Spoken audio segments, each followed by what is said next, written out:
마가복음 14장 27절부터 31절까지 돌아가면서 읽겠습니다. 제가 먼저 읽습니다. 예수께서 제자들에게 이르시되 너희가 다 나를 버리리라. 이는 기록된 바 내가 목자를 치리니 양들이 흩어지리라 하였음이니라. 그러나 내가 살아난 후에 너희보다 먼저 갈릴리로 가리라. 베드로가 여짜오되 다 버릴지라도 나는 그리하지 않겠나이다. 예수께서 이르시되 내가 진실로 내게 이르노니 오늘 이 밤 닭이 2번 울기 전에 내가 3번 나를 부인하리라. 베드로가 힘있게 말하되 내가 주와 함께 죽을지언정 주를 부인하지 않겠나이다 하고 모든 제자도 이와 같이 말하니라. 한 군데 더 봅니다. 마가복음 14장 66절부터 72절까지 말씀입니다. 14장 66절부터 72절입니다. 역시 돌아가며 한 절씩 읽습니다. 베드로는 아랫뜰에 있더니 대제사장의 여종 하나가 와서 베드로가 불 쬐고 있는 것을 보고 주목하여 이르되 너도 나사렛 예수와 함께 있었도다 하거늘. 베드로가 부인하여 이르되 나는 내가 말하는 것이 무엇인지 알지도 못하고 깨닫지도 못하겠노라 하며 앞뜰로 나갈새. 여종이 그를 보고 곁에 서 있는 자들에게 다시 이르되 이 사람은 그 도당이라 하되 또 부인하더라. 조금 후에 곁에 서 있는 사람들이 다시 베드로에게 말하되 너도 갈릴리 사람이니 참으로 그 도당이니라. 그러나 베드로가 저주하며 맹세하되 나는 너희가 말하는 이 사람을 알지 못하노라 하니 같이 봅니다.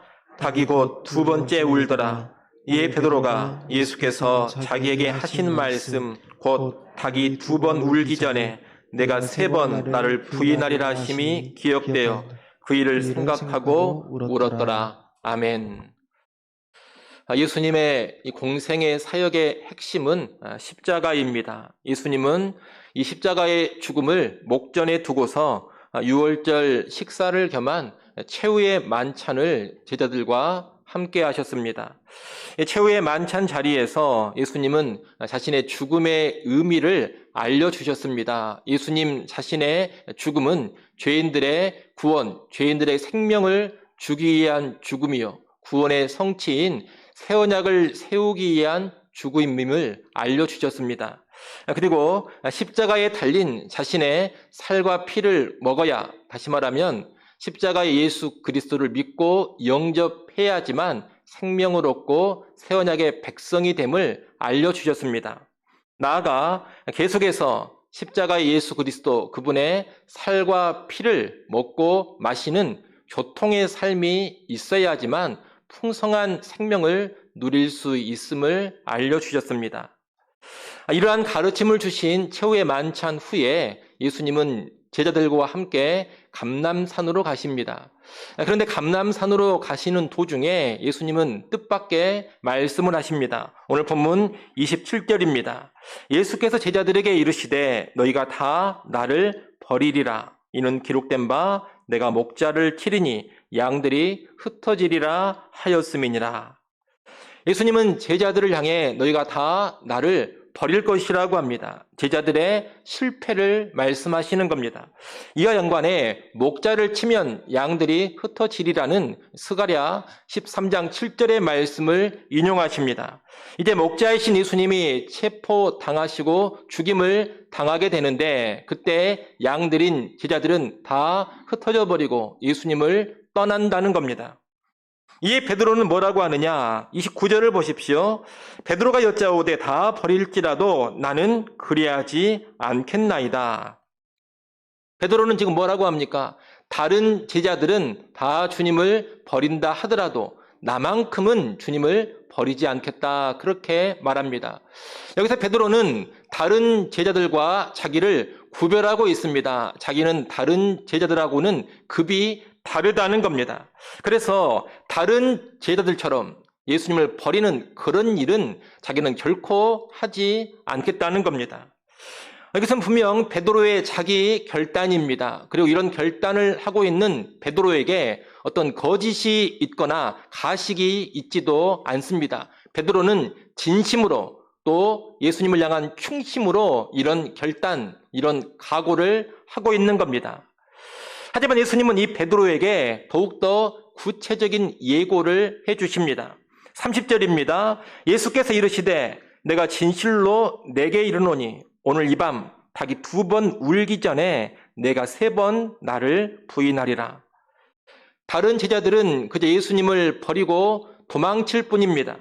그런데 베드로는 예수님을 버리고 도망치는 데서 그치지 않습니다. 베드로는 예수님을 부인하는 모습까지 보입니다. 그것도 3번씩이나 예수님을 부인할 겁니다. 베드로는 자기는 다른 제자들과 다르다고 호언장담했습니다. 그런데 그는 다른 제자들보다 더욱더 심각한 실패에 떨어지게 된다는 겁니다. 그러나 이 말씀을 듣고서도 베드로는 자기의 결심을 다시금 강력하게 말합니다. 31절을 보십시오. 베드로가 힘있게 말하되 내가 주와 함께 죽을지언정 주를 부인하지 않겠나이다. 베드로는 힘있게 말했다고 합니다. 자기 확신에 가득 차 있습니다.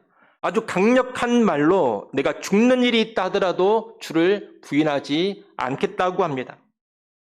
아주 강력하고도 강력한 결단입니다. 이때 베드로만 이런 결단을 한 것은 아닙니다. 다른 제자들도 모두 다 그렇게 결단을 했다고 합니다. 하지만 이후 몇 시간도 못 돼서 예수님의 제자들은 다 예수님을 버리고 도망칩니다. 그리고 베드로는 예수님이 말씀하신 것처럼 예수님을 3번이나 부인합니다. 베드로가 예수님을 3번이나 부인하는 모습이 오늘 본문 66절로 72절에 잘 나와 있습니다. 예수님이 체포되어 대제사장의 집으로 끌려갔을 때 베드로는 그 대제사장 집의 뜰 안까지 따라갑니다. 이때 대제사장 집의 한 여종이 아랫뜰에서 불을 쬐고 있던 베드로를 주목하고 말합니다. 너도 나사렛 예수와 함께 있었도다라고 합니다. 이에 베드로는 나는 네가 말하는 것이 무엇인지 알지도 못하고 깨닫지도 못한다고 합니다. 여종 앞에서 예수를 모른다고 부인한 겁니다. 그리고서 앞뜰로 자리를 피합니다. 앞뜰로 간 것은 이 앞뜰에는 불이 피어져 있지 않기 때문에 어두워서 자기의 얼굴을 잘 알아보지 못하리라 그렇게 생각을 했기 때문입니다. 또 이 앞뜰은 문 쪽에 위치해 있어서 유사시에 도망하기가 아주 용이한 장소입니다. 그래서 앞뜰로 피한 겁니다. 그런데 이 여종이 거듭해서 곁에 서 있는 사람들에게 이 베드로를 고발합니다. 이 사람은 그 도당이라. 그러자 베드로는 또다시 부인합니다. 여종의 말을 들은 주변 사람들 앞에서도 이제 예수님을 부인하고 있는 겁니다. 시간이 조금 더 흐르고 이제 곁에 서 있는 사람들이 다시 베드로에게 말합니다. 70절에 보면 너도 갈릴리 사람이니 참으로 그 도당이니라 라고 합니다. 거듭해서 의심을 받자 베드로는 아주 강하고 확실한 어조로 부인을 합니다. 71절 말씀을 여러분이 한번 읽어보십시오. 71절 읽습니다. 그러나 베드로가 저주하며 맹세하되 나는 너희가 말하는 이 사람을 알지 못하노라 하니. 아멘. 베드로가 뭐라고 합니까? 저주하고 맹세했다고 합니다. 이 저주하고 맹세했다라는 것은 내가 만약에 거짓을 말한다면 내게 저주가 임하기를 하나님의 이름을 걸고 맹세를 했다는 뜻입니다. 베드로는 하나님의 이름을 거는 저주의 맹세까지 하면서 예수를 전혀 모른다고 아주 강력하게 부인을 해버린 겁니다. 여러분, 앞서 베드로는 강하고 단호한 어조로 나는 결코 예수를 부인하지 않겠다고 했습니다. 그랬던 베드로가 대제사장이나 위압적인 종교 지도자들 앞도 아니고 별 힘도 없는 여종과 그 곁에 있는 다른 사람들 앞에서 예수를 부인하고 있습니다. 지금 이 상황이 체포되어서 베드로가 신문을 받는 상황도 아니고 베드로가 체포되어서 무슨 고문을 받고 있는 그런 상황도 아닙니다. 연약한 여종이 다그치는 말 몇 마디에 주변 사람들이 추궁하는 말 몇 마디에 베드로가 허무하게 무너져 버립니다. 그것도 3번씩이나 무너지고 있습니다. 베드로는 완전히 철저히 실패를 한 겁니다. 72절에 보면 베드로가 세 번째 부인했을 때 닭이 두 번째 울었다고 합니다. 두 번째 닭 울음소리를 듣고 베드로는 예수님이 하신 말씀이 떠올랐습니다. 닭이 두 번 울기 전에 네가 세 번 나를 부인하리라. 이 예수님 말씀이 기억이 나서 울었습니다. 여기서 울었다라는 말은 크게 울었다, 통곡을 했다 이런 뜻입니다. 베드로는 큰 실패를 하고서 큰 통곡을 한 겁니다. 우리는 베드로가 크게 실패한 이 사건을 보면서 두 가지를 배울 수 있는 것 같습니다. 하나는 내 자신이 아닌 주님을 의지해야지만 신앙의 삶에서 실패하지 않는다는 겁니다. 여러분, 신앙생활은 내 힘, 내 능력을 가지고 하는 것이 아닙니다. 우리 신앙의 삶은 단순한 자기 결단이나 강력한 자기의 의지로 되는 것도 아닙니다. 오늘 본문의 베드로를 보십시오. 그는 자기의 힘과 능력, 자기의 결단과 의지를 신뢰했습니다. 그의 강한 결단과 각오는 가짜가 아니었습니다. 진심이었습니다. 하지만 그럼에도 불구하고 그는 크게 실패하고 말았습니다. 제자들 중에서 가장 강하게 결단했고 가장 강력한 의지를 보여줬는데 제자들 중에서 가장 크게 실패를 해버렸습니다. 우리는 이것을 보면서 주님을 따르는 삶, 제자의 삶, 신앙의 삶이 그저 자기 결단이나 강력한 자기 의지를 가지고 되는 것이 아님을 배우게 되는 겁니다. 물론 우리 신앙의 삶, 제자의 삶에서 각오라든가 결단, 자기 의지가 불필요한 것은 아닙니다. 분명히 그런 것들이 필요하고 요구되어집니다. 하지만 우리는 본질상 약하다는 것을 알아야 합니다. 우리는 정말로 약합니다. 결단을 하고 각오를 해도 그 결단대로 각오대로 살지를 못합니다. 호언장담을 하면서도 작은 유혹, 작은 시련, 작은 두려움 앞에서 쉽사리 무너져 버립니다. 더욱이 우리에게는 우리의 대적이 있습니다. 우리의 대적 마귀가 있다는 겁니다. 우리의 대적 마귀는 늘 우리를 쓰러뜨리려고 호시탐탐 노리고 있는데 이 대적 마귀는 정말로 강합니다. 이 대적 마귀 앞에 우리는 더욱더 초라하고 약한 존재입니다. 그렇기 때문에 이 신앙의 삶을 나의 힘만 가지고 온전히 유지할 수 있다. 나의 결단과 나의 의지만 가지고서 얼마든지 승리할 수 있다고 생각하는 것은 커다란 착각이 아닐 수가 없습니다. 여러분, 신앙생활을 하실 때 내가 마음만 먹으면 얼마든지 잘할 수 있다. 내가 강하게 결단을 한다면 못할 것이 무엇냐? 절대로 그런 생각을 하지 마십시오. 그런 생각 자체가 교만이고 그런 생각을 하는 사람들이 더욱더 크게 실패하고 크게 쓰러질 겁니다. 신앙생활은 나의 의지, 나의 결단, 나의 각오만으로 되지 않습니다. 주님께서 도와주셔야 합니다. 뒤집어 말하면 주님을 의지해야만 합니다. 자신만만한 태도를 버리고 겸손히 주님의 도움과 은혜를 간절히 구해야 합니다. 하나님, 내 힘으로 되지 않습니다. 나의 의지와 나의 결단만으로 되지 않습니다. 오직 주님께서 도와주셔야만 합니다. 주님의 은혜가 임해야만 합니다. 여러분, 이렇게 나가야 한다는 겁니다. 거기서부터 진정한 신앙의 삶이 펼쳐지는 겁니다. 이러한 신앙의 원리와 아주 비슷한 것이 수영입니다. 수영하시는 분들은 잘 아실 겁니다. 물에 떠서 수영하는 기본 원리가 무엇냐? 자기의 힘을 빼는 겁니다. 몸의 힘을 빼야 합니다. 물에 자기의 몸을 다 맡긴 채 내 힘을 빼야지만 가라앉지 않습니다. 만약 긴장을 하거나 두려운 마음으로 몸에 잔뜩 힘을 주게 되면 그 즉시 가라앉아 버립니다.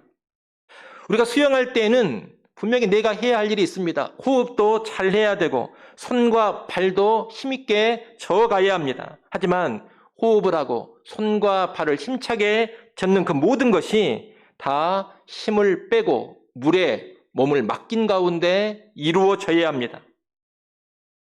힘을 빼고 물의 힘, 흔히 부력이라고 하죠. 그 부력에 자기 몸을 맡겨야 한다는 겁니다. 부력에 의해서 내 몸이 물에 뜨는 것을 기다리면서 움직여 가야 합니다. 그래야지만 가라앉지 않고 손과 발을 젓는 대로 전진하며 나가는 겁니다. 신앙생활도 똑같습니다. 내 힘을 먼저 빼고 하나님을 의지해야 합니다. 하나님의 일하심에 나를 맡길 줄 알아야 합니다. 충분히 맡기고 의지하면서 그 가운데 결단도 하고 각오도 하고 실천도 해야 합니다. 그럴 때 승리가 있는 것이고 신앙의 진전이 있는 겁니다. 여러분이 다들 신앙생활을 하시는데 혹시라도 하나님 의지하는 것은 소홀히 한 채 그저 나의 힘, 나의 의욕, 나의 결단, 나의 열심만 가지고 움직이지는 않습니까?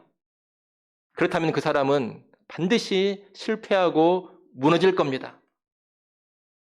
경건의 삶도 얼마 못 가서 무너질 것이고 봉사의 삶도 무너질 것이고 사명의 삶도 무너지고 말 것입니다. 자기 힘을 빼지 않으면 반드시 무너지는 결과를 초래하게 된다는 겁니다. 신앙의 본질이 자기를 부인하고 주를 의지하는 것인데 그걸 못하고 있으니 절대로 제대로 될 수가 없는 겁니다. 그러니 여러분 혹시라도 너무 자기 힘을 주고 있는 그런 영역이 있다면 힘을 좀 빼시기를 바랍니다. 주님을 더 겸손히 의지하고 먼저 많이 엎드릴 줄 알기를 바랍니다. 그럴 때 승리의 삶이 더 크게 펼쳐지게 될 겁니다. 이와 연관해서 우리의 신앙이 성숙해지는 것이 뭔가 이것도 잘 이해를 해야 합니다. 신앙이 성숙해진다는 것은 사실 내가 강해지는 것이 결코 아닙니다. 종종 그런 말을 하긴 합니다. 영적으로 강해졌다. 그런데 여러분 정확히 말한다면 내가 강해진 것이 아닙니다. 나는 여전히 약합니다. 나는 여전히 쉽게 쓰러지고 쉽게 무너집니다. 나는 여전히 작은 유혹, 작은 시련과 작은 풍파, 작은 갈등과 작은 어려움 앞에서 실족해 버립니다. 여러분 이것은 신앙생활 10년 차나 20년 차나 똑같습니다. 신앙이 어린 사람이나 성숙한 사람이나 본질상 다르지 않다는 겁니다. 나는 약하다. 여러분 이 자체는 절대로 변함이 없습니다. 우리는 10년, 20년, 30년이 지나도 수십 년 신앙생활을 해도 여전히 약한 존재입니다. 오히려 세월이 지나면 지날수록 우리 자신은 더 약해져 갑니다. 우리의 체력도 약해지고 사실 의욕과 결심도 약해져 갑니다. 쉽게 지치고 피곤해져 갑니다. 우리 자신의 몸과 마음은 시간이 지나면 지날수록 세월이 흐를수록 더 연약해져 간다는 겁니다. 그러면 신앙이 성숙해진다, 영적으로 강해진다 이 말의 진정한 의미가 뭐냐? 다른 게 아닙니다. 주님을 의지함이 더욱더 커져가는 겁니다.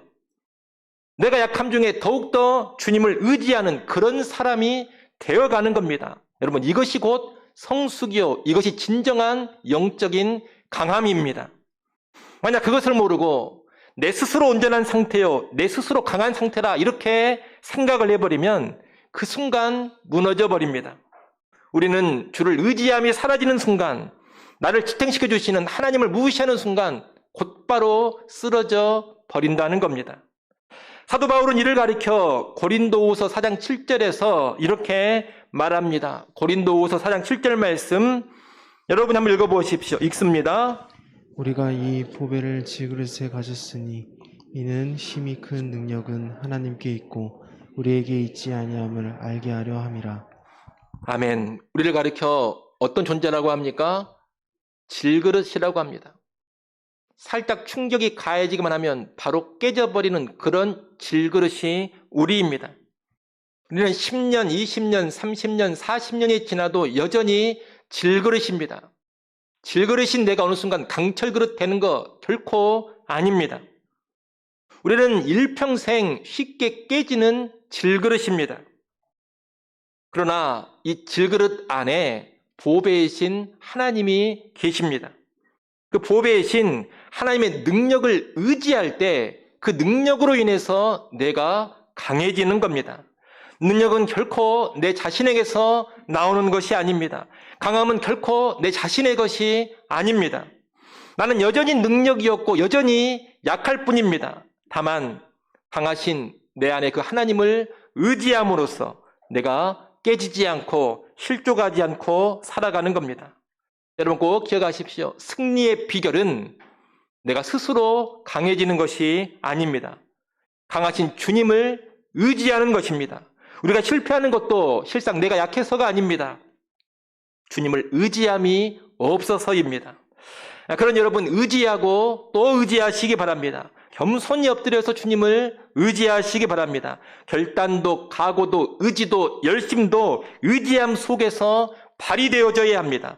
주를 의지함이 약한 나를 강하게 만들어 줄 겁니다. 주를 의지함이 질그릇인 나를 깨지지 않게 지켜줄 겁니다. 이를 명심하시고 언제나 주를 더욱더 의지하는 그런 신앙의 삶 살아갈 수 있기를 간절히 소원합니다. 베드로가 실패한 사건을 보면서 우리가 또 하나 배우는 것이 있습니다. 그것은 실패에도 좌절하지 않아야 한다는 겁니다. 예수님은 제자들이 다 자신을 버리고 도망칠 것을 말씀하시면서 보면 28절의 말씀을 덧붙이셨습니다. 28절 말씀을 여러분이 한번 읽어보십시오. 28절 읽습니다. 그러나 내가 살아난 후에 너희보다 먼저 갈릴리로 가리라. 아멘. 예수님의 체포되어 십자가의 죽음을 당하게 될 때 제자들은 다 도망칩니다. 베드로는 예수님을 3번이나 부인합니다. 목자를 치니 정말로 양들이 다 흩어져 버린 겁니다. 그런데 예수님은 십자가에서 죽으신 후에 다시 살아나십니다. 내침을 당한 목자가 권능과 영광의 주로 다시 살아나신다는 겁니다. 그리고서 무엇을 한다고 하십니까? 너희보다 먼저 갈릴리로 가리라 이렇게 말씀합니다. 여기서 가리라라는 동사를 주목해서 봐야 됩니다. 이 가리라라는 동사는 단순히 간다 이런 뜻이 아닙니다. 이 단어는 목자가 양들을 모으고 이끌면서 앞서간다 이런 뜻을 가지고 있는 단어입니다. 그런 28절 말씀은 목자이신 예수님이 다시 살아나셔서 흩어진 제자들을 모으고 이끌어 가신다 이런 의미가 담겨져 있습니다. 한마디로 28절은 회복의 약속입니다. 제자들을 처음 부르셨던 그 장소 갈릴리에서 이제 실패한 제자들은 목자이신 예수님의 인도 가운데 다시 회복이 되어질 겁니다. 여러분, 제자들의 실패가 곧 하나님의 실패는 아닙니다. 이 제자들의 실패가 목자이신 예수님의 실패인 것도 아닙니다. 오히려 주님은 실패를 통해서도 일해 가시고 처절한 실패 후에 이들을 더욱더 견고한 하나님의 사람으로 세워 가실 겁니다. 이를 잘 보여주는 사람이 베드로 아닙니까? 베드로가 3번 부인한 것을 보면 완전히 실패하고 완전히 끝장난 것처럼 보입니다. 예수님과 함께했던 그 3년의 기간이 너무나 허무해 보일 정도입니다. 3년간 소위 말하는 제자훈련 이 베드로가 받지 않았습니까? 그런데 얼마나 크게 실패해버렸습니까? 이것을 보면 3년의 제자훈련이 무슨 의미가 있는가 이런 생각이 들 정도입니다. 그러나 본문 72절에 보면 베드로는 주님의 말씀을 기억하며 통곡을 했다고 합니다. 이 통곡은 곧 회개의 통곡입니다. 이 회개의 통곡이 베드로 회복의 시작점입니다. 베드로는 그전에 내가 뭔가 할 수 있다고 자신만만해 했습니다. 그러나 이제 실패하고 무엇밖에 할 수 없느냐? 회개하며 통곡하는 일밖에 할 수 없습니다. 부르짖고 회개하는 이 통곡 외에는 우는 일 외에는 아무것도 못하는 그런 존재가 돼버린 겁니다. 근데 여러분 바로 이 모습이 회복의 시작점이라는 겁니다. 저 밑바닥까지 떨어진 후에야 베드로는 자기의 교만, 자기의 자만을 깊이 깨닫게 됩니다. 자기의 힘으로는 아무것도 할 수 없음을 절절히 깨닫게 되는 겁니다. 복음서를 보면 이 통곡 뒤로 베드로가 자신만만해하는 모습이 나오지를 않습니다. 복음서 뒤에 보면 베드로는 늘 코가 석대나 빠진 그런 모습으로 등장을 합니다. 그는 낮아지고 낮아졌습니다. 그런 그를 예수님이 찾아오셔서 온전히 회복시켜 주시고 하나님의 능력인 성령의 충만한 가운데 사명을 감당케 하십니다. 그 후 베드로는 더 이상 자기 자신이 아닌 주님을 의지하면서 주님을 따르고 헌신하는 제대로 된 주의 일꾼이 된 겁니다. 이런 모습을 볼 때 오늘날 우리 역시 실패하더라도 회복의 소망을 얼마든지 가질 수 있다는 겁니다. 우리는 곧잘 실패하고 넘어집니다. 때로 주님을 배반합니다. 큰 소리치며 충성을 맹세하고 뜨거운 사랑과 헌신을 결단하지만 쓰러지고 또 넘어집니다. 그러나 예수님은 선한 목자로서 이런 우리를 여전히 품으십니다. 실족한 우리, 도망쳐버린 우리를 다시 불러 모으시고 이끌어 가십니다. 우리는 이 예수님으로 인하여서 위로를 경험하게 되는 것이고 회복을 누리게 되는 겁니다. 그리고 이를 통해 더욱더 신실하고도 겸손한 제자로 주 앞에 서게 되는 겁니다. 그런 여러분, 실패했을 때 그 실패를 통해서 나의 교만을 더 꺾으시고 나의 자신만만함을 더 내려놓으시기 바랍니다. 실패가 나를 불신하는 과정이 되게 하시고 참으로 나는 회개의 통곡밖에는 할 것이 없는 사람이라 하는 것을 절절히 깨닫는 그런 과정이 되게 하십시오. 실패가 예수만을 더욱더 의지하는 길이 되게 하십시오. 그럴 때 실패는 은혜의 통로가 될 겁니다. 실패 중에 새로운 회복과 소망의 길이 열리어질 겁니다. 이제 겸손히 주님을 의지하는 제대로 된 신앙의 삶을 살아가게 만들어주는 그런 발판이 될 겁니다. 목회를 하다 보면 어떤 분들은 실패 앞에서 낙담과 침체 가운데 있는 것을 보게 됩니다. 거룩한 삶에 실패하고 봉사의 삶에 실패하고 사명의 삶에 실패해버렸습니다. 그런 가운데 낙담과 침체 가운데 있는 그런 사람들이 있습니다. 실패로 인해서 이런저런 신앙의 회의와 무력감이 찾아오기도 합니다. 제자훈련도 쓸모가 없고 성경 공부도 필요가 없고 봉사했던 것도 섬겼던 것도 다 쓸모가 없다, 의미가 없다 이런 생각에 빠지는 겁니다. 근데 여러분, 그런 모습이 실패했음에도 여전히 자기를 또 바라보고 자기를 또 의지하고 있는 모습임을 아셔야 합니다. 여전히 자기를 보고 있고 여전히 자기를 의지하고 있으니 실패한 후에도 계속 그런 생각에 빠져 있는 겁니다. 잘 기억하셔야 됩니다. 실패로 인한 침체는 자기를 여전히 의지하는 또 다른 모습입니다. 우리는 실패했을 때 자기를 바라보고 자기를 의지하는 것을 완전히 꺾어버리고 그 실패 가운데 주님을 뚜렷이 바라볼 줄 알아야 합니다. 주님을 철저히 의지하는 삶으로 나아가고자 해야 합니다. 실패한 나를 다시 찾아오시는 그 주님을 바라봐야 되고 처절히 실패해서도 다시금 나를 일으켜 세우시고 회복하시는 그 주님을 의지하고자 해야 합니다. 나의 실패가 하나님의 실패인 것이 아니라 했습니다. 하나님은 실패를 통해서도 훨씬 더 위대한 일을 이루어 가시는 분입니다. 그 하나님 앞에 나아가서 회개할 것이 있다면 회개하고 버려야 할 자만이 있다면 버리면 되는 겁니다. 그리고 겸손히 주님이 회복하실 그 역사를 잠잠히 기다리면 되는 겁니다. 그럴 때 반드시 회복의 주님이 찾아오셔서 나를 회복시켜 주시는 귀한 은혜가 펼쳐지게 될 겁니다. 여러분, 우리의 모든 실패가 그런 은혜의 통로가 될 수 있기를 간절히 소원하고 또 소원합니다. 기도하겠습니다. 하나님 아버지, 우리의 힘으로는 주님을 향한 온전한 사랑도 충성도 헌신도 제대로 일구어내지 못함을 고백합니다. 나의 결단과 나의 각오만으로 주님을 제대로 따르지 못합니다. 주께서 은혜를 주시고 주께서 도우시고 새롭게 하여 주시옵소서. 나의 자만, 나의 교만, 자기 확신, 자기 과신을 버리게 하시고 겸손히 엎드려 주님만 의지하기를 원합니다. 의지하고 또 의지하는 참된 신앙의 삶 되게 하여 주시옵소서. 혹시라도 실패했다면 이 실패를 통해 내가 아닌 주님 바라보는 법 배우게 하시고 실패를 통해서 주를 의지하는 신앙을 더 더욱더 배우고 키워가게 하여 주시옵소서. 예수님의 이름으로 기도드리옵나이다. 아멘.